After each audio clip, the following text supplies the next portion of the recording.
রাসূল সাল্লাল্লাহু আলাইহি ওয়াসাল্লাম বলছেন, লা তাজতামিউ আলা কলবি ইমরিন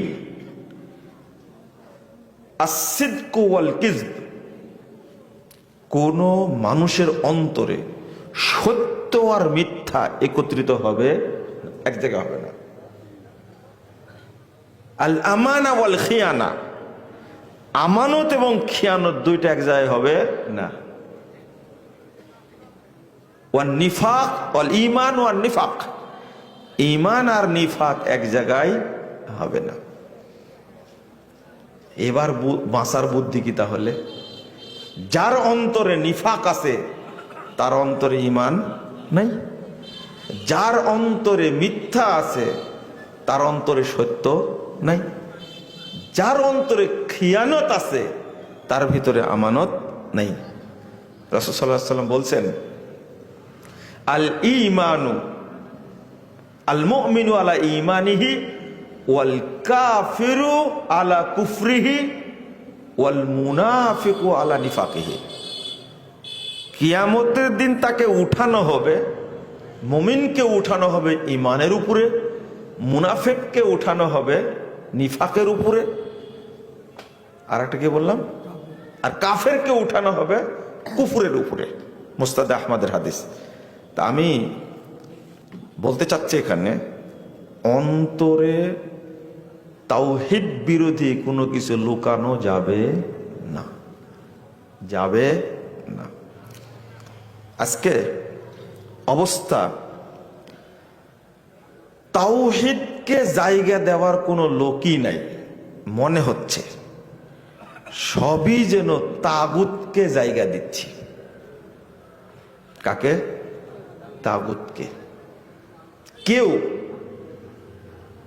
তাওহীদকে জায়গা দিয়ে অন্যগুলোকে যে সরিয়ে দিবে, এই সুযোগটা, এই ভূমিকাটা কেউ রাখতে এখন পারে না।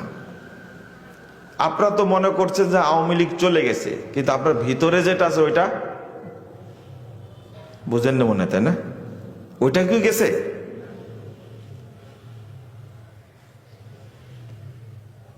বিএনপি আপনি না দাবি করছেন, কিন্তু ভিতরে যেটা আছে ওইটাও কি না? বুঝেননি মনে হয়, তাই না আমার কথা? কিয়ামতের মাঠে আপনার অবস্থাটা কি হবে? আপনি কার প্রতি ভক্তি রেখে উপরে নতুন কথা বলছেন, এটা একমাত্র আপনি জানেন, আর একজনকে জানেন, আল্লাহ জানেন। কিন্তু আপনারটা আল্লাহ কিয়ামতের মাঠে কি করে দিবেন? প্রকাশ করে দিবেন। এই যে তোমার অন্তরে এটা ছিল, এটা ছিল। এই মুনাফিকিটা ধরবেন কে? কে ধরবেন? এখানে কি আপনি সত্য মিথ্যা কোনো দাবি করার সুযোগ আছে? আপনি কি বলতে পারবেন না আল্লাহ তুমি ঠিক বলছো না? যদিও নূহের কম আল্লাহর কাছে মিথ্যা কথা বলবে কিয়ামতের দিনে, জানেন? নূহের কম বলবে, আল্লাহ বলবেন, এই তোমাদের কাছে কি নূহ গেছিল? আল্লাহ জিজ্ঞেস করে নূহ আলাইহিস সালামকে, তুমি কি ভূমিকা পালন করেছো? বলবে যে আমি 950 বছর দাওয়াত দিছি, কিন্তু লোকজন আমার দাওয়াত কবুল করেনি। নূহের কওমকে জিজ্ঞেস করবে, নূহ কি তোমার দাওয়াত দিয়েছিল?